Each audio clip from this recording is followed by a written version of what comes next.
하나님은 너를 지키시는 자, 너의 우편에 그늘 되시니 낮의 해와 밤의 달도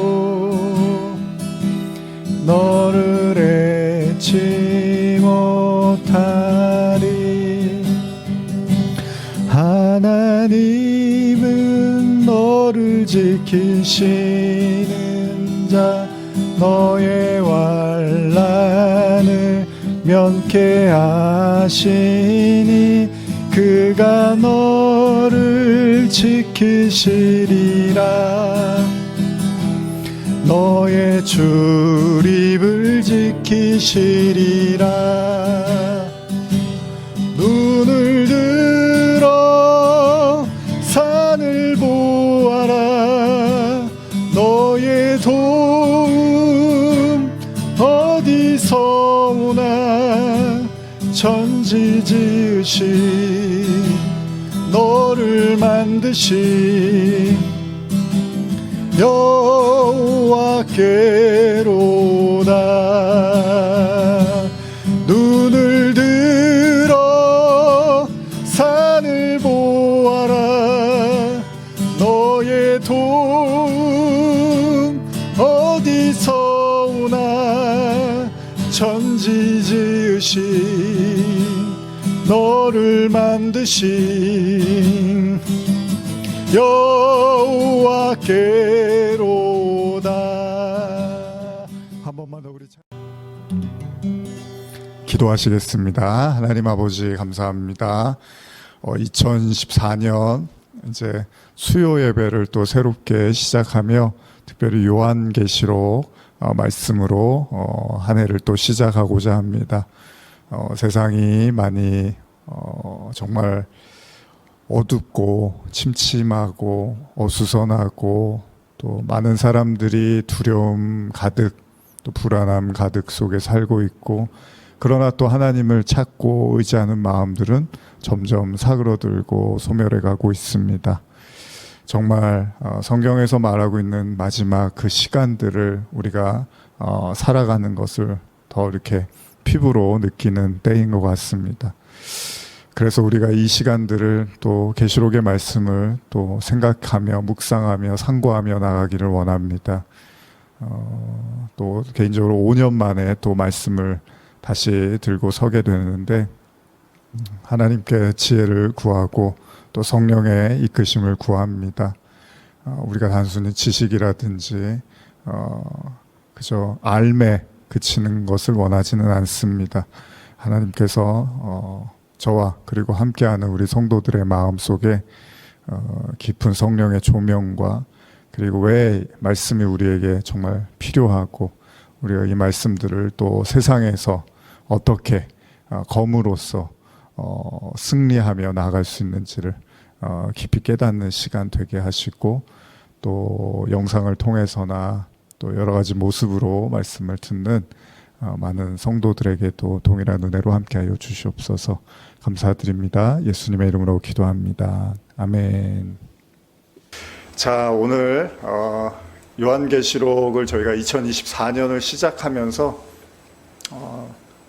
우리가 이전에 2018년, 19년 뭐 이럴 때 요한계시록 말씀을 좀 나눴었는데, 그때 7장 초반까지 나누던 말씀을 이어서 좀 나누려고 하는데, 바로 저희가 이어서 말씀을 나누는 것이 아니라 그동안 7장까지 했던 말씀들을 좀 정리해 가면서 한 7주나 뭐 8주 정도를 보면서 한 장씩 한 장씩 한 주에 정리해 가면서 보고, 그리고 나서 이제 새롭게 7장 중후반부터의 말씀들을 이제 이어나가고자 합니다. 그래서 올 한 해 여러분들과 이제 계시록 말씀을 또 나누면서 영상을 통해서나 이렇게 말씀을 나눌 텐데, 아무쪼록 우리가 이 마지막, 어떻게 보면 이 시간의 끝을 향해서 가고 있는 이 시대 가운데 계시록의 말씀을 다시 묵상하시면서 생각하면서 이제 의미 있는 시간이 됐으면 좋겠고, 또 깨어있는 그런 시간들이 되셨으면 좋겠습니다.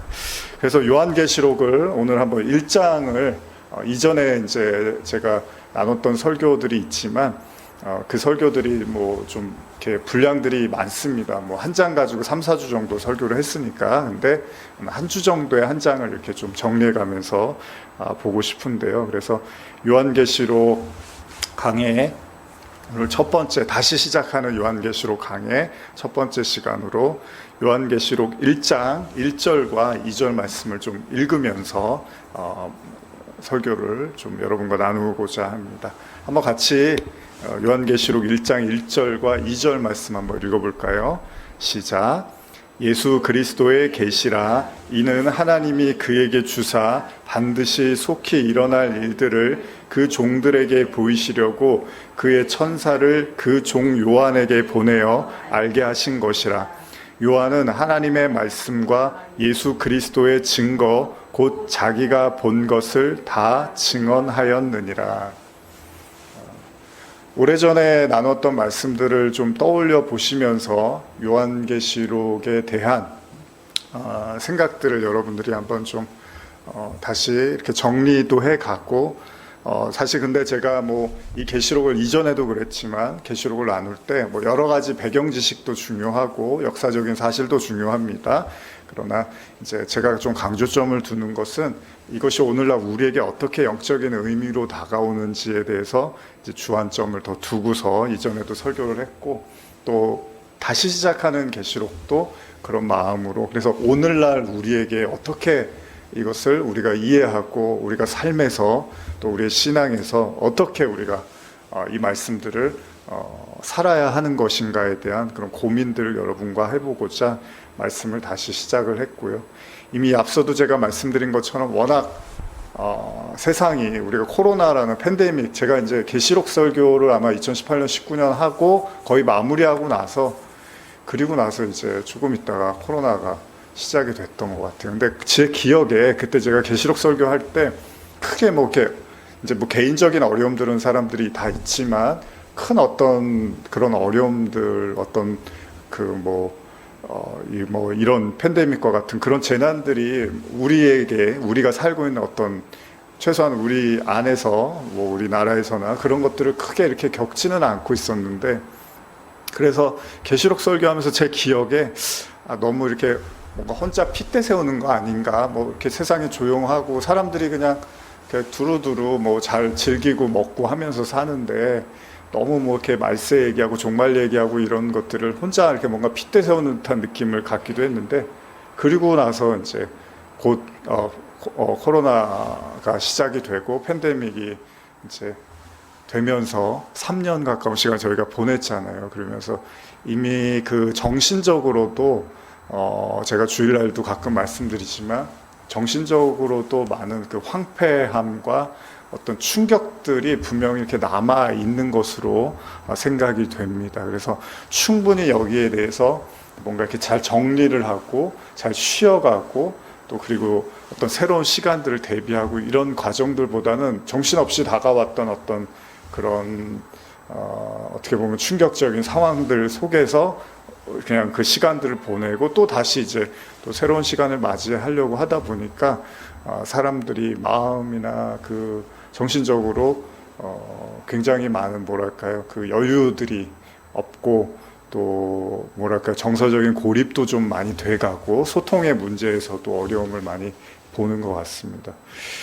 그래서 이제 다시 제가 2024년을 이제 준비하면서 계시록의 마음을 이제 기도하는 가운데서 좀 가지면서 앞으로도 또 어떤 시간들이 올지 모르겠다.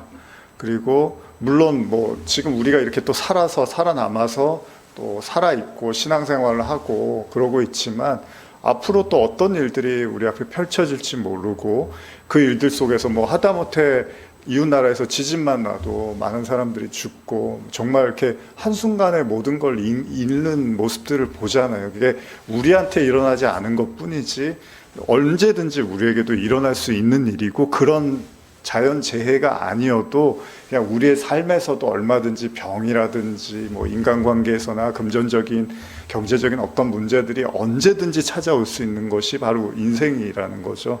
그래서 이런 것들이 정말 환난과 같은 일들이 왔을 때 우리가 정말 좀 잘 준비가 돼서 뭐 깨어 있으라는 말씀처럼 그런 것들이 다가왔을 때 좀 더 이렇게 단단한 믿음과 신앙을 가지고 걸어갈 수 있도록 그런 준비하고자 하는 마음에서도 이렇게 다시 한번 계시록을 여러분과 나누고자 하는 바입니다.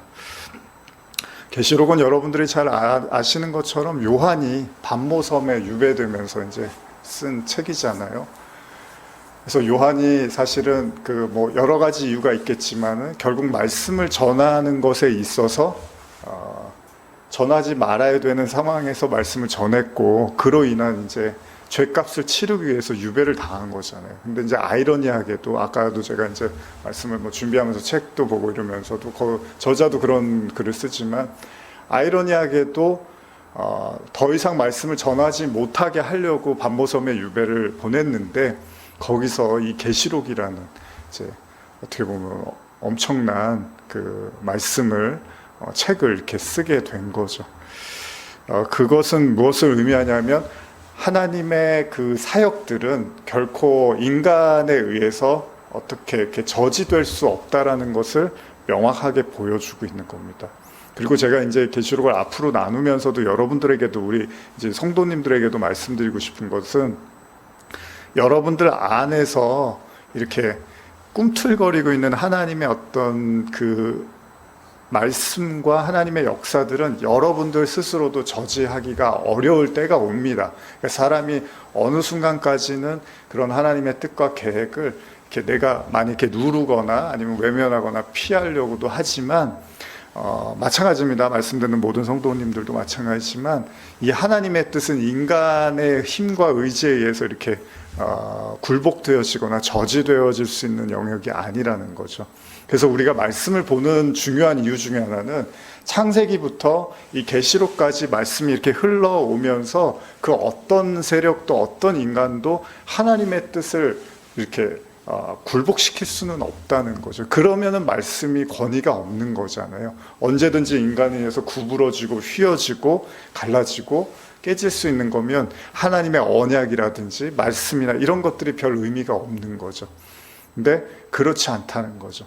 그래서 하나님의 뭐 선택과 부르심에는 후회가 없다는 말씀도 있는 것처럼, 여러분들이 계시록을 보면서 많은 사람들이 계시록 이야기하면서 제일 강조하는 게 다 뭐 뻔한 얘기입니다. 여러분들도 너무 잘 아시는, 결국은 하나님이 승리하고 성도가 결국은 구원받고 성도가 이긴다, 이런 이야기들이 계시록에 가장 크게 이렇게 깔려있는 내용들이라는 거죠. 그래서 뭐 어린아이가 봐도, 당시에 어린아이가 봐도 감동을 받을 만큼의 책이었다라는 이야기들도 누군가 종종 하잖아요.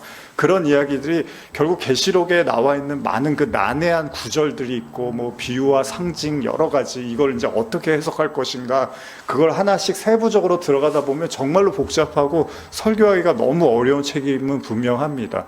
그런데 큰 그림에서 보면 거기에는 하나님의 어떤 구원이 있고 사랑이 담겨 있고 승리가 있고, 결국 성도들이 어떻게든 간에 이 환난 속에서 구출되어지고 구원으로 하나님이 이끄신다라는 이런 확신들이 사실은 그 큰 그림 안에는 다 깔려져 있는 거죠. 그래서 그거를 보는 것이 더 중요하고, 세부적인 어떤 내용과 그런 단어라든지 문장 뭐 이런 것들에 대한 해석은 다를 수도 있고 여러 가지 차이가 있을 수도 있지만, 거기에 또 너무 우리가 집착을 하다 보면 뭔가 이렇게 앞뒤가 맞지 않는 것 같고 뭔가 문제가 있는 것 같고, 계시록이 오히려 이렇게 좀 난해한 수수께끼와 같은 책이 될 수도 있다는 거죠. 그래서 여러분들도 이제 앞으로도 말씀을 나눌 때 가장 큰 틀에서, 물론 모든 성경이 그렇잖아요.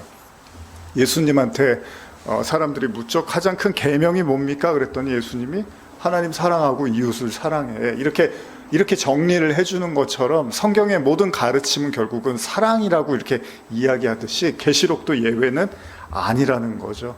그래서 저 역시도 마찬가지입니다. 제가 그런 방식으로 계시록을 접근하면 저도 이제 계시록을 다시 이어가야겠다는 생각을 하고 굉장히 좀 심적인 부담을 가졌던 건 사실이에요. 당장 7장부터 이렇게 피면서 뭐 거기에 이제 14만 4천에 대한 이제 이야기가 나오고, 뭐 어느 족속에서 뭐 12,000 뭐 이런 게 계속 나오는데 그게 보면 또 구약의 어떤 내용들하고 좀 차이가 나고 이런 것들 하나씩 보기 시작하면 또 왜 이거는 왜 여기하고 왜 다르지 뭐 이런 것들에 이제 몰두하고 집중하기 시작하면 굉장히 난해한 책으로 그냥 이렇게 남아 있을 수 있다는 거죠. 그래서 제가 말씀 준비하면서도 그런 생각을 많이 했어요. 아니 요한이 왜 이렇게 책을 어렵게 썼을까? 물론 이제 하나님의 영감을 받아서 쓴 거잖아요. 그러니까 성경을 우리가 이제 하나님의 말씀이니까 하나님이 주신 거니까. 근데 어쨌든 하나님께서 왜 이렇게 난해하고 어려운 형태로 계시록을 주셨을까? 보라고 주신 걸까? 그냥 적당한 거리를 두고 보라고 하시는 걸까라는 생각이 들 정도로 우리가 보통 어떤 책을 이해할 때 이제 저자의 그 입장이나 저자의 의도에 대해서 많이 생각을 하게 되는 거잖아요.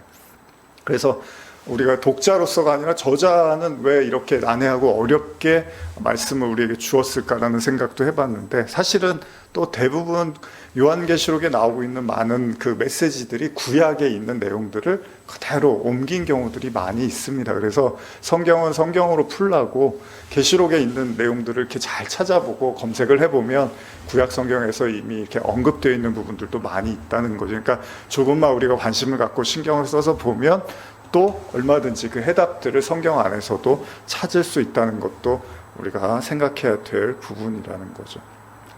어찌됐건 간에 이 요한에 의해서 쓰여진 이 계시록, 우리가 지금 읽은 1장 1절이 이제 예수 그리스도의 계시입니다. 그리고 이는 하나님이 그에게 주사 반드시 속히 일어날 일들을 그 종들에게 보이시려고 그의 천사를 그 종 요한에게 보내어 알게 하신 것이라. 자, 여기 속히 일어날 일들이라는 표현이 있잖아요. 그러니까 이 말씀들은 일어날 일들이라는 거죠. 근데 그렇다 보니까 우리가 이거를 나중에 요한계시록을 그냥 어떤 마지막 때 일어날 일들이라고만 생각을 하면 속히라는 말이 붙으면 안 되잖아요. 지금 2000년이 지났는데 아직 예수님이 오시지 않았잖아요. 재림하시지 않았잖아요. 그러면 이 책은 아직 일어나지 않았는데 왜 그러면 속히 일어날 일이라고 2000년 전에 이렇게 말씀하셨을까라는 생각을 할 수 있잖아요. 그러니까 단순히 제가 뭐 여러분들에게 이미 나눴지만 이 계시록을 해석하는 것에 있어서 나중에 이제 앞으로 여러분 지금은 아니지만 이제 앞으로 이런 일들이 일어날 거요가 계시록의 가르침의 목적이 아니라 이 성도들이 신앙의 삶을 살면서 충분히 닥치게 될 오늘의 일들도 담고 있다는 걸 우리가 기억해야 된다는 거죠. 그래서 계시록의 미래성만 생각하는 것이 아니라 현재성을 우리가 기억을 해야 된다는 겁니다. 그래서 요한을 통해서 이제 하나님께서 말씀하시고 이 요한은 하나님의 말씀과 곧 예수 그리스도의 증거, 곧 자기가 본 것을 다 증언했다라고 기록하고 있습니다. 자, 계시, 여러분 계시라는 말 잘 아시죠? 아포칼립시스. 자, 아포칼립토가 그 덮개를 벗기다, 드러내다, 폭로하다라는 말에서 이렇게 유래가 됐단 말이죠. 그러니까 덮개를 벗긴다라는 게 감춰졌던 것들을 이렇게 연다라는 의미잖아요. 그리고 뭔가 비밀시되어 있고 사람들이 공공연하게 알 수 없는 그런 것들을 이렇게 열어준다라는 의미. 여기서 이제 계시라는 의미를 쓰기도 한다는 거예요. 그러니까 두 가지 의미를 볼 수 있다는 거죠. 어떤 시간상에서 마지막에 우리가 어떤 일이 일어날지 모르는데 그걸 누군가 알게 해준다. 이렇게 이제 보통 우리가 계시를 이해도 하지만 사실 여기서는 뭔가 저희가 자주 나누는 말씀처럼 사도 바울이 그 사울의 시절에 자기가 믿고 있는 그 유대교의 전통적 신앙이 전부인 줄 알았는데 그 성령의 빛을 체험하고 눈에 비늘이 벗겨졌다고 할 때 그때 이제 진짜 하나님의 말씀과 복음에 대한 깨달음을 갖게 되죠. 근데 동시간이었어요. 그거는 그러니까 미래적 의미가 아니라 그냥 바울은 사울 때 그냥 자기가 믿고 있는 율법, 소위 율법주의가 전부인 줄 알고 그 율법주의의 근거에서 이제 기독교인들을, 크리스찬들을 핍박하고 박해하는 것이 신앙의 전부라고 생각했는데 하나님의 빛을 보고 눈이 이렇게 비늘이 벗겨지면서 완전히 새로운 세상을 보게 된 거죠. 그런 의미로서의 계시도 여러분들이 생각을 하셔야 된다는 겁니다. 그래서 이 예수 그리스도에 나타난 그 예를 들면 1장 1절에 예수 그리스도의 계시다라고 할 때 이 계시가 예수 그리스도가 주는 계시다라고도 이해를 할 수 있지만 사실은 이렇게도 볼 수 있는 거예요. 예수 그리스도에 대한 계시다라고도 볼 수 있다는 겁니다. 무슨 말이냐면 예수님은 다 믿고 있어요. 근데 예수님을 믿고 있지만 예를 들면 사도 바울 얘기처럼 하나님을 믿고 있지만 하나님에 대해서 전혀 잘 모르고 믿는 사람이 있고 바울이 눈을 뜨고 나서 하나님을 안 것처럼 예수님도 마찬가지잖아요. 많은 유대인들이 예수님을 선지자로도 안 봤잖아요. 그냥 그 신성 모독 죄로 예수님을 이렇게 정죄하고 십자가에 못 박을 정도로 완전히 그냥 이렇게 아주 뭐랄까 하나님하고 정반대되는 사람으로까지 이해를 했단 말이죠. 그런데 그들이 은혜를 받고 뭐 성령을 받고 진짜 믿음을 갖게 되니까 예수님의 메시아라는 사실 이렇게 받아들이게 된 것처럼 여러분들이 예수 그리스도의 계시다라고 할 때 그걸 이해하시면 되는 거죠. 단순하게 예수님이 주신 요한한테 주신 천사를 통해서 주신 계시구나 라고만 이해할 게 아니라 우리는 이 계시록을 보면서 예수님이 더 드러나야 되는 거야. 예수님이 정말 어떤 분이고 하나님이 어떤 분이고 어떤 계획이 있고 성도들의 인생은 어떻게 진행될 것이고 구원이라는 게 무엇이고 이런 것들이 하나씩 하나씩 벗겨져 가는 과정으로서 우리가 계시록을 이해할 필요가 있다는 겁니다. 3절 한번 읽어볼까요?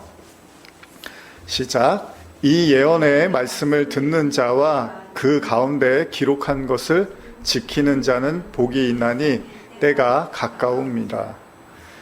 자, 예전에 제 기억으로는 제가 1장 지금 1절, 2절 이렇게 읽고서 굉장히 많은 분량을 설교를 했던 기억이 나요. 그래서 제가 그런 것들을 좀 이렇게 추리고 조금 더 이제 중요한 내용들만 지금 이렇게 나누고 있습니다.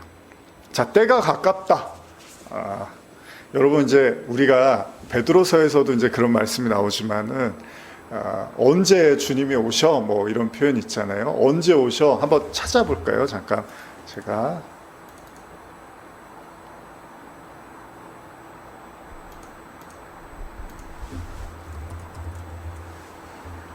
베드로후서 3장으로 한번 가보시면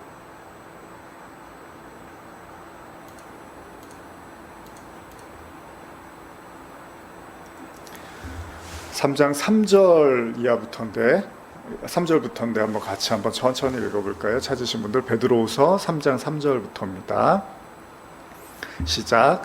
먼저 이것을 알지니 말세에 조롱하는 자들이 와서 자기의 정욕을 따라 행하며 조롱하여 이르되 주께서 강림하신다는 약속이 어디 있느냐? 조상들이 잔 후로부터 만물이 처음 창조될 때와 같이 그냥 있다 하니.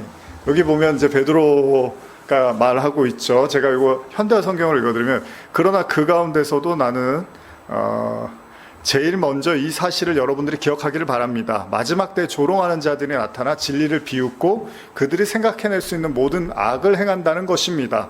그들은 이렇게 말할 것입니다. 정말 예수께서 다시 오신다는 약속은 어떻게 된 거야? 예수는 절대 오지 않아. 이 세상이 창조된 뒤 어느 한 가지 달라진 것이라고는 없잖아. 이제 이런 말을 할 수 있다는 거죠. 그러니까 지금 읽으신 본문도 3절을 보시면 이 예언의 말씀을 듣는 자와 읽는 자와 듣는 자와 그 가운데 기록한 것을 지키는 자는 복이 있나니 때가 가깝다. 이 때가 가깝다라는 말이 많이 나오잖아요. 근데 바울이 심지어는 이 때가 가까우니까 심지어는 여인들이 혼자 지내면 그냥 혼자 계속 지내라고까지 말을 해요. 그 정도로 긴박한 때에 대해서 바울도 여러 번 강조를 하고 있습니다. 그런데 지금 오늘날 와서 보면 2000년이 지났단 말이에요. 그러면 무슨 때가 가까웠고 아직 2000년이나 지났는데 아무것도 변하지 않고 니들이 말하는 예수는 오지 않았어 라고 말을 하면 여러분들은 뭐라고 대답하실 건가요?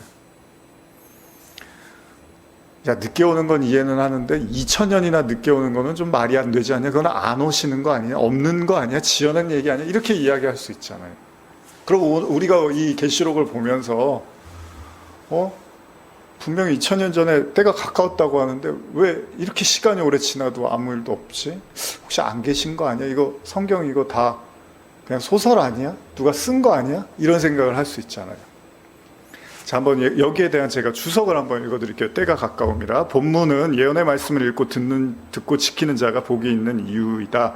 때에 해당하는 헬라어 카이로스는 보편적인 시간을 나타내는 크로노스와는 달리 결정적인 섭리를 나타내는 종말론적 시각을 의미한다. 그리스도가 승천한 이후부터 다시 오실 재림의 때까지는 인간의 편에서 볼 때 항상 임박한 긴장의 시간이며 하나님의 편에서 볼 때 정한 시간이다. 그러므로 복 있는 자는 말씀을 듣고 읽고 듣고 지킴으로 종말을 준비해야 된다. 자, 이렇게 보면, 요 얘기만 놓고 보면 종말이 아직 오지도 않았고, 예전에 뭐 그렇게 올 것처럼 했는데 아무 일도 없었고, 뭐 1999년이라든지 뭐 그럴 때가 있었잖아요. 긴장하는 때가. 뭐 마야의 달력 보면 2012년인가요? 그런 시간들을 그래도 사람들이 은근히 뭔가 오지 않을까라는 이제 생각을 했는데, 결국은 지나서 2024년까지 왔단 말이에요. 저도 사실 중학교 때 굉장히 신앙에 흥미를 느꼈던 이유 중에 하나가 그 노스트라다무스의 어떤 예언 같은 거를 굉장히 흥미를 가지면서 종말론적 신앙에 대해서 좀 관심을 가졌고, 좀 어떻게 보면 취해 있었기도 했는데, 지금 시간이 지나서 아무 일도 일어나지 않았잖아요. 이렇게만 보면 에이, 뭐 다 그렇지, 그냥 우리가 깨어있으란 얘기야, 그냥 긴장시키려고 성경이 이렇게 말한 거라고 생각을 할 수도 있지만, 다르게 생각해 보면 여러분, 중요한 게 이제 다 아시는 얘기지만, 인간에게 주어진 수명이라는 게 있고 인간에게 할당된 그런 시간들이 있단 말이에요. 그건 다 다르다라는 거죠. 그리고 그 시간은 어떤 사람은 정말 뭐 70년, 80년, 90년, 요즘 100년까지도 그 시간들을 사는 사람도 있지만 10년, 20년, 30년만 살다 가는 사람들도 있습니다. 종종 여러분들 주변에, 저도 주변에서 뭐 굉장히 젊은 나이에 세상을 뜨고 이런 이야기들을 많이 듣습니다. 요즘도 많이 듣고 있잖아요, 우리가. 그럼 그런 시간들을 놓고 보면, 종말론적 계시록을 놓고서, 아니 그 시간은 뭐 오지도 않았는데, 뭐 앞으로 온다는데 뭐 언제 올지도 모르겠고, 이런 거에 왜 우리가 붙들려서 메인바디에서 불안해하고 두려워하면서 살아야 돼? 그냥 겁주려고, 그래야지 좀 헌금도 하고 예배도 열심히 드리고 뭔가 봉사도 하니까 교회에서 뭔가 이렇게 좀 사람들을 이렇게 어떻게 보면 좀 뭘까 세뇌시켜 갖고 뭔가 일을 좀 시키게 하려고 그러나? 라고 이해할 수도 있지만, 그런 차원이 아니라 여기 지금 주석에도 나왔지만 카이로스하고 크로노스로 접근해야 될 필요가 있다라는 거죠. 그래서 여기서 중요한 게, 여러분, 요한계시록에서 정말 중요한 게 바로 성령입니다. 성령. 그래서 좀 이따가 우리가 나오겠지만은 이제 요한이 성령의 감동이 되어서라는 표현들을 우리가 보게 되는 거죠. 바로 그 성령 사건이 이제 이 계시록을 단지 어떤 시간적, 역사적 상황으로만 이해할 것이 아니라 다른 차원으로 이해해야 될 필요가 바로 여기 있는 겁니다. 예를 들면 제가 강조해서 말하고 있는 사도행전 2장에서 성령이 임하고 나서 베드로가 설교할 때, 자, 성령이 임하고 나서 말세라는 요엘서의 말씀을 꺼낸단 말이에요. 그리고 해가 변하여 어두워지고 달이 변하여 피가 되고 뭐 그런 이야기들 해요. 근데 그 일이 일어났나요? 그때 성령이 임하고 해가 변하고 어두워지고 뭐 달이 변하여 피가 되고 뭐 피와 불과 연기라는 그런 것들이 나타났나요? 안 나타났는데 그런 설교를 막 한단 말이에요, 베드로가. 무슨 이야기입니까? 이 성령이라는 그 카이로스적 시간, 그러니까 성령이 임했을 때 사람들은 하나도 몰랐어요, 성령이 임하는지도. 그냥 제자들만, 오순절 기도하던 사람들만 성령이 임하고 나서 말세에 내가 내 영으로 하면서 요엘서의 말씀을 선포하고 이제 지금 마지막 때야, 이게 바로 성령이 임하신 거라고 이야기를 하지만 사람들한테는 전혀 각인이 안 됐어요. 그래서 뭐라 그럽니까? 주변에 있던 사람들이, 너희들 술 먹었냐? 너 왜 그러냐? 정신 차려라. 이런 얘기를 했다는 거죠. 여러분, 성령이 임하면 제일 중요한, 제가 이제 앞으로도 나누겠지만 예전에도 아주 강조했던 게 뭐죠? 죄에 대해서, 의에 대해서, 심판에 대해서. 그러니까 요한이 반모섬에서 그 계시록의 그 말씀을 펼칠 수 있었던 가장 근원적인 원동력이 바로 성령이란 말이죠. 요한이 성령을 통해서 그런 하나님의 나라를 보고 성도들의 그런 영적인 현실과 전쟁을 보게 되더라는 거죠. 마찬가지입니다. 성령이 임했을 때 제자들이 이게 바로 말세, 예수님이 말씀하신, 성경에서 말씀하셨던 그 말세가 바로 이거였구나라는 것들을 이렇게 느끼게 된 거죠.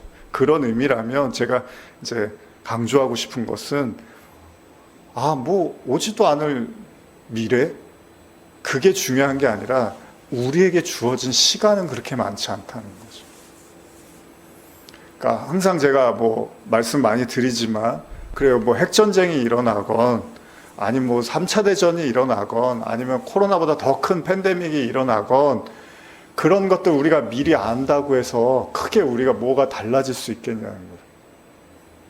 그래서 어디 도망 다니고 피해 다니면은 그게 성경이 우리에게 가르쳐주는 메시지가 아니잖아요.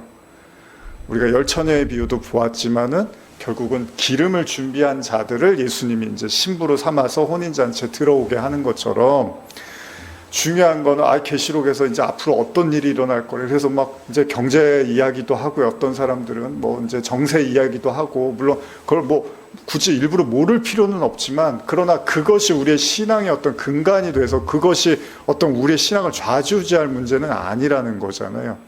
그럼 중요한 건 이 계시록을 통해서 때가 가까웠다라는 게, 정말 그 마지막 세상이 사라지고 뭐 베드로의 이야기처럼 체질이 다 타버리고 없어지는 그 시간도 오겠지만, 더 중요한 건 우리에게 주어진 시간의 끝에서 우리는 진지하게 우리의 삶과 신앙과 하나님과의 관계와 구원을 생각해야 된다는 거죠. 그리고 여러분들이 그 생각을 진지하게 할 수 있는 것이 바로 성령의 조명이고 이끄심이고 말씀의 힘이라는 겁니다. 그렇잖아요. 예수 그리스도를 믿고 그 성령을 받은 제자들이 예수님이 메시아라는 걸 막 전하지만 다른 사람들은 관심이 없습니다. 그 하나님의 이끄심과 성령의 인도하심을 받지 않는 사람들한테는 별 의미가 없어요. 제가 이제 가끔 이렇게 듣는 분, 이렇게 매일 예배를 저녁마다 하시는 목사님 계셔서 가끔 이렇게 보는데, 어젠가 이제 설교하시다가 그러시더라고요. 아마 이제 선택과 예정에 대한 이야기를 할 때 이제 그런 비유를 좀 드시나 봐요. 가끔 목사님들이. 근데 그런 이제 이야기를 하시더라고요. 그러니까 운동장에서 뭐 누구누구야 와라 뭐 그러면, 운동장에 뭐 아이들이 굉장히 많으면 들리나요, 안 들리나요? 다 들려요. 그쵸? 크게 누구누구야 와라 그러면, 제가 여기 뭐 예를 들면 집사님 오세요 뭐 이름을 만약에 부르면, 근데 거기 사람들 되게 많으면 들리긴 하는데 오는 사람은 집사님밖에 안 오시겠죠. 그런 이제 비유를 쓰시더라고요. 그러니까 참 들어보니까 그런 것 같은. 그러니까 여기서 아무리 외쳐도요, 자기한테 해당이 안 된 사람한테는 아무 의미도 없는 얘기라는 거죠. 그래서 제가 이제 예전에 그걸 언어로 표현했잖아요. 언어. 제가 불어를 한 줄도 못 하면 옆에서 아무리 불어로 얘기를 하고 좋은 얘기를 해주고 막 해도 하나도 나는 안 들리는 거죠. 근데 그거를 알아듣는 사람이 있으면, 근데 여기 아무도 못 알아듣고 저만 알아들으면 저는 그 사람이 좋은 얘기하고 있구나, 나를 이렇게 아끼는구나, 혼자만 알아듣는 것처럼 복음도 그런 거죠. 여기서 아무리 외치고 말해도, 그러니까 요한 계시록도 마찬가지입니다. 아무리 요한이 이렇게 반모섬에서 써도 말하고 외치고 해도 내 얘기가 아닌 사람들한테는 별 의미도 없고 관심, 언제와 뭐 오지도 않는데 뭐 이러고 마는 거예요. 그런데 여러분들이 크로노스 시간 안으로 발을 내딛고 그 성령의 이끄심을 받고 있다면, 그러니까 뭐 성령이 내주하시느냐 안 하느냐, 뭐 성령 받았느냐 안 하느냐, 이런 차원의 이야기 말고 여러분들 인생 자체가 지금 하나님이 인도하시는 거잖아요. 그렇다면 여러분들이 그 속으로 한 걸음씩 들어가고 있으면 이 계시록의 말씀들이 굉장히 중요하겠죠. 그래서 말하는 거예요. 이걸 읽고 듣는 자에게 복이 있고, 왜 복이 있냐면 그때가 가까웠다는 거예요. 당연하죠. 어차피 계시록에서의 마지막 때도 죽음이잖아요.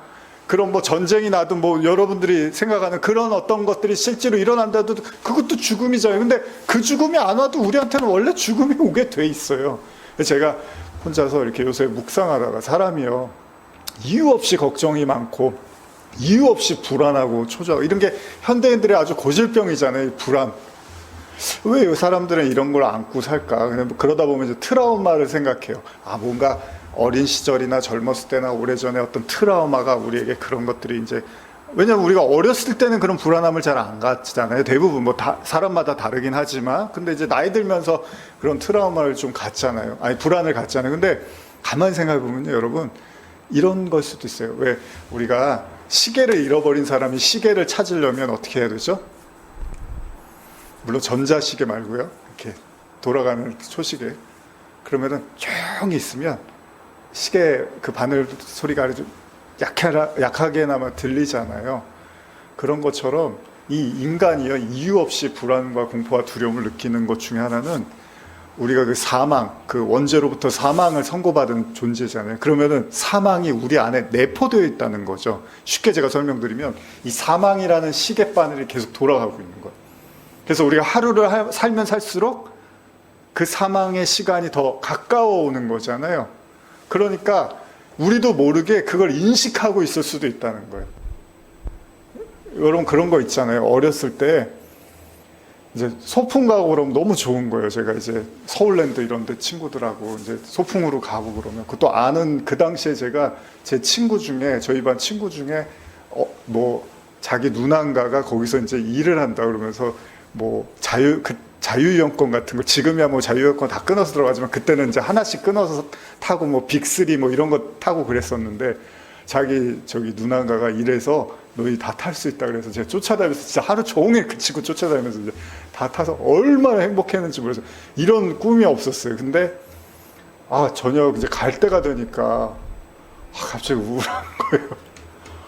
여기서 살고 싶은 거예요. 안 나가고 싶고 집에 가고 이제 또 학교 가야 되는구나. 월요병이 다 그런 거잖아요. 제 아내도 이제 일요일 저녁이 되면 약간 이렇게 다운되는 걸 느끼고 자주 하는 말이 내일 출근해야 돼? 뭐 이런 이야기를 한다고. 그 시간들을 감지하기 시작하는 거죠. 금요일은 뭐 감지가 안 되죠. 토요일까지도 괜찮아요. 근데 이제 일요일 아침부터 슬슬 그 시간들을 감지하는 거죠.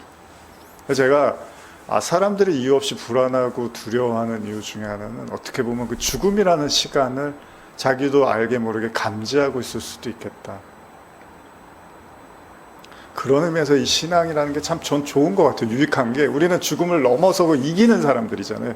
그리스도께서 십자가에서 죽음을 깨트리신 분이잖아요. 그러니까 진짜 여러분들과 제가 살아있는 신앙이 있다는 건 그 우리 안에 어떻게 보면 째깍 돌고 있는 그 죽음이라는 후크선장에서 그런 거 있잖아요. 계속 영원한 그 어린이처럼 살듯이.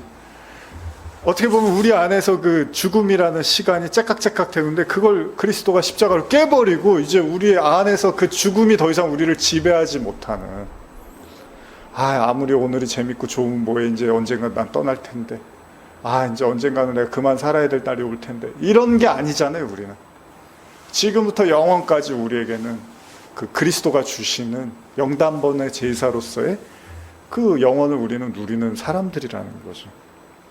그걸 위해서 바로 우리가 이 계시록을 보면서 정말 우리의 믿음과 신앙을 새롭게 하고 다지고 그 속에서 진짜 죽음을 깨트리고 사망 권세를 이기신 그리스도를 우리의 주님으로 만나고 모시는 과정이겠죠.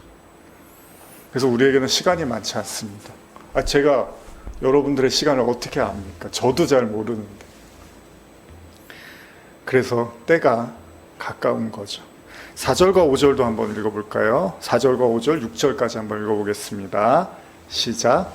요한은 아시아에 있는 7 교회에 편지하노니 이제도 계시고 전에도 계셨고 장차 오실 이와 그의 보좌 앞에 있는 7 영과 또 충성된 증인으로서 죽은 자들 가운데 먼저 나시고 땅의 임금들의 머리가 되신 예수 그리스도로 말미암아 은혜와 평강이 너희에게 있기를 원하노라. 우리를 사랑하사 그의 피로 우리 죄에서 우리를 해방하시고 그의 아버지 하나님을 위하여 우리를 나라와 제사장으로 삼으신 그에게 영광과 능력이 세세토록 있기를 원하노라. 아멘. 자, 요한이 이제 본격적으로 요한이 아시아에 있는 7 교회에 편지한다고 기록되어 있습니다. 제가 읽는 버전이 틀린가요, 여러분들하고? 제가 지금 아마 개역 한글을 읽고 있는 것 같아요. 여러분들 개역 개정을 보고 혹시나 뭐 영상으로 보시는 분들도 왜 다르지 그러면 제가 아마 이 당시에는 개역 한글로 설교를 했던 것 같습니다. 자, 요한은 아시아에 있는 7 교회에 편지를 한다고 합니다. 주석을 좀 같이 제가 병행해서 여러분과 나누면 본문에서 아무런 수식어 없이 요한이라고 언급한 것은 서신을 받고 있는 7 교회와 밀접한 관련을 맺어 서로의 사정을 잘 알고 있음을 나타낼 뿐만 아니라 요한이 아시아의 교회의 지도자적인 역할을 하고 있었음을 암시한다라고 이제 주석에도 기록이 되어 있습니다.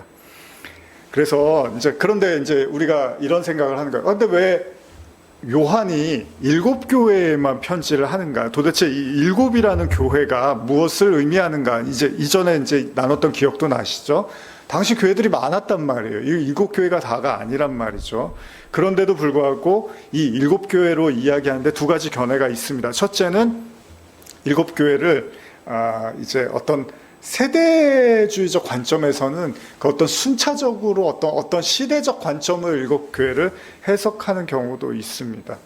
그러나 보편적으로 우리가 이해하는 것은 7이라는 숫자는 완벽한 숫자잖아요. 완전수를 의미하는데 그러다 보니까 이 7 교회가 결국은 이 역사상에서 나타나는 모든 교회를 대표성을 가지고 있는, 그래서 저도 여러분들로 이 7 교회에 대한 가르침이나 말씀을 읽을 때 사실 7 교회가 어떤 교회를 지칭하고 있고 그 교회의 문제점들을 드러내는 것처럼 보이지만, 우리가 앞으로 고린도서 말씀도 이렇게 근거해서 주일날 말씀도 나누겠지만, 고린도 교회에 대해서 바울이 쓰고 있지만 사실은 고린도 교회만의 문제가 아니잖아요. 오늘날 모든 성도들에 대한 이야기를 하는 것처럼 이 7 교회에 대한 이야기도 결국은 역사상에 나타나는 모든 교회, 그리고 성도들이 안고 있는 문제점과 그리고 받을 수 있는 칭찬들에 대한 이야기들을 대표적으로 보여주고 있다고 이해하는 것이 바람직합니다.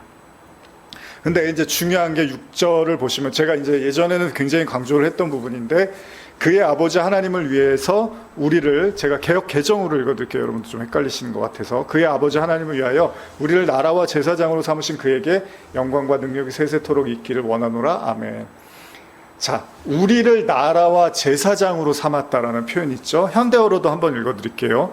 그분은 우리를 하나님 나라의 백성으로 삼으셨을 뿐 아니라 당신의 아버지 되시는 하나님을 섬기는 제사장으로 삼으셨습니다. 여기서 나라와 제사장을 물론 하나님 나라의 백성이라고도 이해를 하지만, 사실은 이미 베드로가 이야기를 하죠. 저도 여러 차례 강조하지만, 너는 택한 족속이요 거룩한 나라요 왕같은 제사장이요 라는 표현을 쓰고 있습니다. 그러니까 하나님의 나라에 대한 이야기로 이해할 수 있다는 거예요. 그래서 베드로 전서 2장 9절에 보시면, 그러나 너희는 택하신 족속이고 왕같은 제사장이고 거룩한 나라다. 그의 소유된 백성이니 이는 너희를 어두운 데서 불러내어 그의 기이한 빛에 들어가게 하신 이의 아름다운 덕을 선포하게 하려 하심이라. 그러니까 하나님의 택하신 성도들은 결국 왕같은 제사장이고 거룩한 나라로 이끄시고, 그리고 뭐라고 하죠? 여기 지금 보면은 백성으로도 표현을 하고 있죠.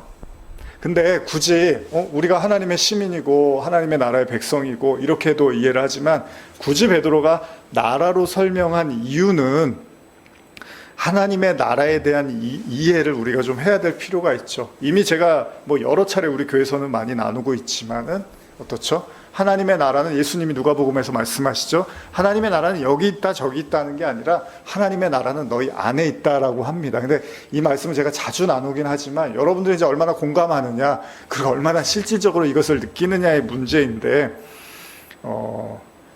예수님께서 세례 요한하고 처음 복음을 선포하시고, 세례 요한도 마찬가지입니다. 복음을 선포할 때 외쳤던 말이 뭐냐면, 회개해라, 천국이 가까웠다라는 표현을 씁니다. 그러니까 회개를 하고 천국이 가까웠다라는 거예요. 그러면 천국이 가까웠다는 건 두 가지 견해로 볼 수 있어요. 우리가 죽으면은 천국에 갈 수도 있고 지옥에 갈 수도 있으니까 그 천국이 가까웠다라고도 볼 수 있고, 또 하나는 뭐죠? 니들이 회개해야지 그 하나님의 나라가 앞당겨지는 거야. 쉽게 말하면 종말의 마지막 때가 올 거야 라는 그런 의미로도 볼 수 있지만, 사실은 예수님이 말씀하시잖아요. 하나님의 나라는 눈에 볼 수 있게 임하는 것이 아니라 여기 있다 저기 있다 할 것이 아니라 하나님의 나라는 너희 안에 있다라고 이야기를 한단 말이죠.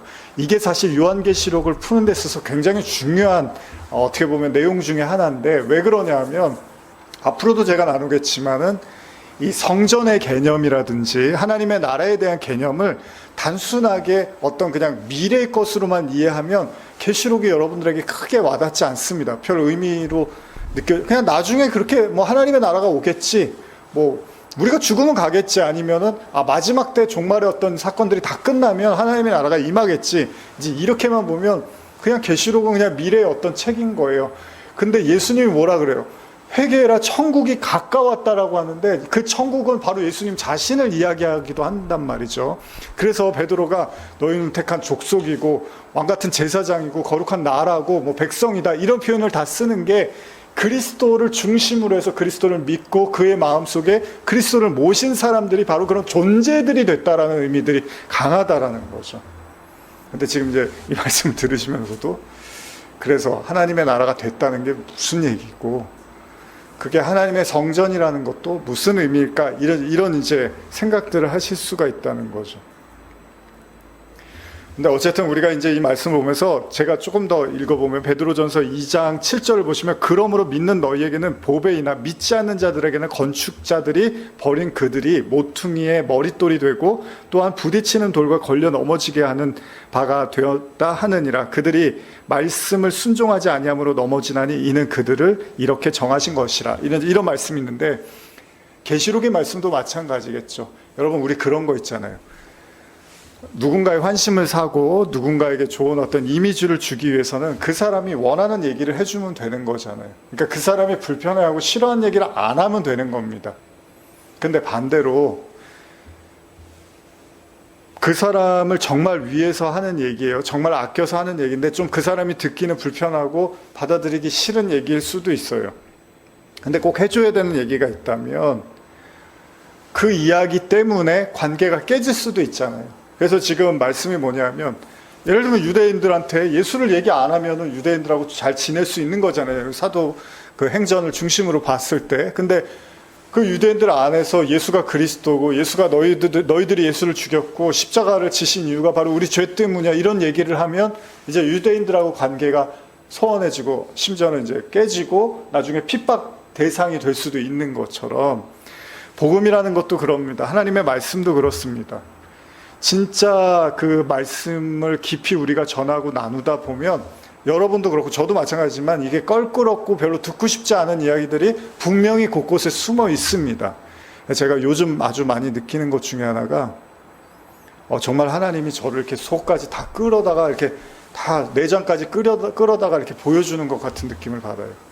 그러니까 제 안에 있었던 어떤 저도 생각지 못했던 어떤 제 안에 어떤 그 불신이라든지 두려움이나 이런 것들을 어떻게 이렇게까지 이렇게 치밀하게 이렇게 다 드러내실까 싶을 정도로 제 안에서 역사하시는 하나님을 보게 되거든요. 근데 그런 것들이 불편하고 받아들여지기 싫으면 어떻죠? 당연히 하나님하고 멀어져. 여러분, 왜 기도를 오래 한다는 게, 기도를 깊이 하고 기도를 이렇게 집중해서 한다는 게 뭐 그냥 기분의 어떤 카타르시스를 느끼기 위해서 하는 기도가 아니라면, 뭐 소리 시원하게 지르고 나니까 뭔가 스트레스가 다 풀려, 이런 차원으로 우리가 기도하는 게 아니라면 이제 하나님과 깊은 대화를 하는 거잖아요. 교제를 하는 거잖아요. 지금 요한도 이 성령의 감동이 돼서 하나님이 보여주시는 환상과 계시를 보는 거잖아요. 근데 그 계시와 환상의 내용이 뭐 좋은 내용만 있습니까? 뭐 눈물도 없고 아픔도 없고 하나님의 은혜와 사랑만 충만하다. 계시록은 그런 얘기가 아니잖아요. 그런 내용도 나오지만 대부분은 심판과 그리고 죄와 어떤 사망과 그리고 그런 끊임없는 싸움에 대한 영적 전쟁을 이야기하고 있단 말이죠. 근데 그게 지금 요한이 그걸 보고 있는 거고 성령에 감동돼서 지금 보여지는 내용들이라면 마찬가지라는 거죠. 여러분과 저도 깊이 하나님을 만나려고 하고 깊이 성경을 알아가려고 하고 또 신앙생활을 진지하게 하려다 보면 이런 이제 부대낌들이 있을 수밖에 없는 거고, 결국은 이것들이 저와 여러분들을 넘어지게 할 수 있다는 거죠. 그런 의미에서 여러분들이 계시록을 봐야 되는 이유가 그런 것 같아요. 우리가 사람을 알아간다는 게, 누군가 관계를 갖는다는 거, 또 지속적인 만남을 갖고, 뭐 가족도 마찬가지지만 어떻게 좋은 모습만 볼 수 있습니까? 어떻게 좋은 얘기만 주고받고 할 수는 없는 거잖아요. 상대방에 대해서 몰랐던 부분도 알게 되고 또 우리 자신도 마찬가지입니다. 우리 자신에 대해서 몰랐던 부분도 보게 되고, 나는 이게 다인 줄 알았는데, 내가 이런 모습이 있었구나. 이런 것들을 우리가 하나씩 하나씩 이제 알아가는 거잖아요. 근데 기준점이 없으면 힘이 드는 거예요. 그러니까 사람도 많이 만나보고 어떤 경험이나 사람에 대한 지식을 갖고 있으면 어떻죠? 좀 상대방이 나한테 좀 마음을 아프게 하거나 내가 생각하지 못했던 어떤 그런 행동이나 말을 했을 때 충격을 받기도 하고 서운할 수도 있잖아요. 근데 그런 것들을 많이 겪고 알다 보면 사람이라는 게 이런 면이 있지, 이런 모습이 있지, 충분히 그럴 수 있지, 이런 것들에 대해서 잘 알게 되면 이제 그만큼 수용하고 이해하는 것들도 빨라진단 말이죠. 근데 그런 어떤 나름대로의 이제 경륜을 통한 기준을 세워나가는데 말씀도 그렇다는 거예요. 우리가 왜 말씀을 봐야 되고, 여러분도 지금 제가 전하는 말씀 다 아는 말씀일 수도 있어요. 목사님 맨날 했던 얘기들 또 하네요 라고 할 수도 있어요. 근데 분명한 건 그 아는 말씀들이 여러분과 제 안에서 이렇게 기준으로 자리 잡고 있어요. 하나님의 말씀이 기준으로 자리 잡고 있어야지 이 맞닥뜨리는 상황들과 부딪히는 어떤 일들과 이야기들, 사건들을 우리가 접했을 때 거기에서 우리가 흔들리지 않고 어떤 방향과 중심을 잡아갈 수가 있다는 거죠. 운전을 하다 보면 운전대를 꼭 붙잡고 가야 되잖아요. 근데 예전에 제가 운전 처음 배울 때 참 그 가르쳐 주시는 강사 선생님이 좋은 말씀을 하신 것 같아요. 처음에 저를 이제 제가 그 연수를 받으려고 가는데 그 저희 동네에 터널이 하나 있거든요. 그래서 거기를 딱 데리고 갔더니 마음껏 밟으라는 거예요, 저보고. 그래서 어떻게 제가 큰일 납니다. 우리 선생님도 타셨는데 근데 그냥 밟으라는 거예요. 근데 밟을 수가 없잖아요. 근데 터널이 워낙 길다 보니까 밟다 보니까 저도 모르게 막 60, 70 이렇게 넘어가고 있더라고요. 그래서 맨날 30으로 달렸는데, 그러니까 이게 이제 약간 두려움이 사라지기 시작하니까 이렇게 앞만 보고 달리고 차도 없으니까. 근데 그때 그분이 저한테 그런 말씀을 하시더라고요. 자, 이렇게 운전하실 때 이거 하나를 꼭 기억하시라고. 내가 감당할 수 있는 속도만큼만 달리라고. 내가 감당할 수 없는 속도로 달리다가 나중에 핸들을 이렇게 컨트롤을 할 수가 없습니다. 그래서 그 학생이 감당할 수 있는 만큼만, 그게 저는 지금까지도 운전하면서 그 하나의 지침인 것 같아요. 그렇죠. 내가 조절하고 컨트롤할 수 있을 만큼 달리는 게 맞죠. 그게 안 되는데 막 무작정 세게 밟다가 이제 사고들 나는 거 많이 보시잖아요. 조금 앞질러 가려고 하다가 뭐 조금 빨리 가려고 하다가 사고 나는 거 보시잖아요. 어떤 그 말씀이라는 게 그런 것 같아요. 우리가 이렇게 접하는 상황들과 사건 사고들을 접할 때 감당하기 어려운 이야기들이나 상황이 있어요. 저희 지금 주변에 저희 가족분들, 어머니나 이렇게 들려오는 소식들, 이렇게 다른 분들하고 통화하고 들어보면 정말 참 기가 막힌 그런 이야기들을 들어요. 저도 정말 힘드시겠구나. 다른 분들 이런 이야기들 저런 이야기들, 우리 교회 안에서도 이제 그런 이야기들 하시고 하지만, 그럼 우리 마음이 갈피를 못 잡게 돼요, 어느 순간에서. 그리고 의욕이 팍 떨어져. 그리고 어떻게 살아가야 되나. 그러니까 뭔가 안정감이 있어야지 사람이 용기도 생기고 희망도 생기고 의욕도 있는 거거든요. 근데 이게 들려오는 소식들이 계속 뭔가 감당하기 어렵고 힘든 이야기들이 들려오면 갑자기 삶의 어떤 무게감이 확 느껴지면서 자신이 없고 용기가 없어져요. 그리고 삶이 이제 버거워지기 시작하는 거고, 끌려다니는 거죠, 소위 말해서. 왜요? 우리가 그런 것들을 감당할 마음의 준비가 안 돼 있고, 그런 이야기들을 우리가 접할 만큼의 마음에 단련이 안 돼 있거든요. 그러면 이제 거기서 불안이나 두려움이나 공포나 걱정, 이런 거에 이제 시달리면서 시간을 보내고 살게 돼요. 그럼 소위 맨정신으로 그런 남자분들 가끔 그런 맨정신으로 살기, 술 먹고 하는 게 이제 맨정신으로 살기 힘들어서 그런 얘기도 하시듯이, 하나님은 사랑이에요. 하나님은 우리를 지켜주세요. 하나님 우리와 함께 하세요. 이런 얘기도요, 별일 없을 때나 이런 얘기들이 힘이 되고 은혜가 되는데, 지금 내 눈앞에 펼쳐진 상황들은 정말 뭔가 정말 참담하고 괴로운데, 하나님이 함께 하시고, 물론 굉장히 중요한 얘기는 맞는데, 그런 가벼운 어조로서 우리가 받아들이기에는 이게 추스려지지가 않는다는 거죠. 어떻게 보면 여러분들, 예전엔 제가 계시록 설교하면서 뭐 가끔 저도 이제 계시록 설교를 준비하려다 보면 다른 분들의 설교들을 듣다 보면 꼭 하시는 말씀이 있어요. 뭐냐면, 아이고 너무 계시록 얘기하니까 여기 힘드시죠? 빨리 이제 자꾸 이런 심판 얘기하고 죄 얘기하니까 너무 힘드시죠? 그래서 뭐 교회도 많이 계시록 설교하다가 교회 나가시는 분들도 많다고 하기도 하고, 아니면 듣다가 힘드니까 잘 안 나오시는 분들도 있다고 하고, 그런 얘기들을 종종 하세요. 계시록 강의하시는 분들 설교 들어보고. 근데 바꿔서 생각해 보면 여러분, 병원의 응급실에 가보면 의사 선생님들이 몇 분 안 계세요. 저녁 때 이럴 때 이제 그 시간 끝나고 가면요. 뭐 이제 막 자정이나 이제 병원 하지 않을 때 가면, 그럼 정말 난장판인 경우가 있습니다. 막 환자들 계속 들어오고 선생님 몇 분 안 계시고 간호사분들 막 전전긍긍하고 여기 갔다 저기 갔다 하고. 저도 이제 아버지 가끔 이제 뭐 이렇게 소변줄 같은 거 차시고 문제 생기시면 이제 가끔 가고 그러면 막 뭐 고칠 수 있는 분도 있고 뭐 선생님 안 계셔갖고 막 어떻게 될지 모르고 막 그럴 때도 많이 있거든요. 그러니까 그분들은 이미 그 어떤 감안을 하고 계시는 거잖아요. 감안을 하고서 어느 정도는 이제 마음의 준비를 하고 있는 거죠. 이런 분들 저런 분들이 오시겠다. 근데 이제 그거 가지고도 감당이 안 될 때가 있잖아요. 내가 생각한 것보다 훨씬 더 뭔가 충격적이고 파격적인 어떤 상황들이 벌어질 수도 있고, 우리 삶에서도. 그런 입장에서 생각해보면 계시록이 주는 이 무게감이 과연 나쁜 것이라고만 생각할 수 있겠냐는 거죠. 뭐, 별일 없을 거야. 아무 일 없을 거야. 잘 될 거야. 근데 그런 얘기를 우리가 하기 좋아하고 우리도 듣기 좋아하지만, 근데 그렇지 않은 삶이 많잖아요.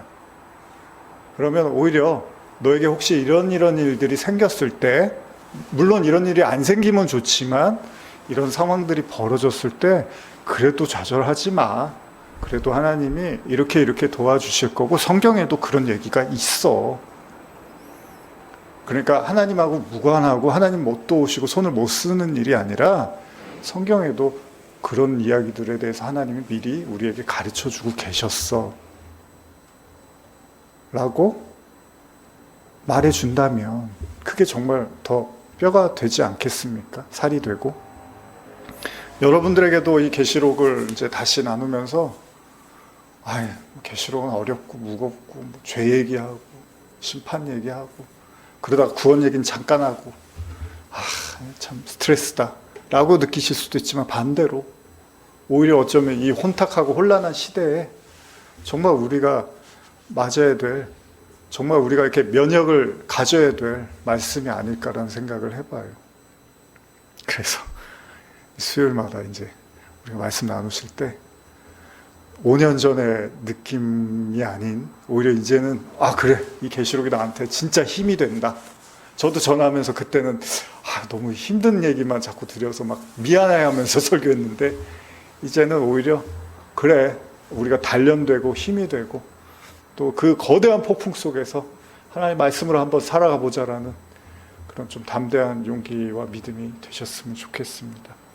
그런 의미에서 계시록 1장 7절에서 8절 읽고 마치겠습니다. 저도 개역 개정으로 읽겠습니다. 7장 7절 8절입니다. 시작.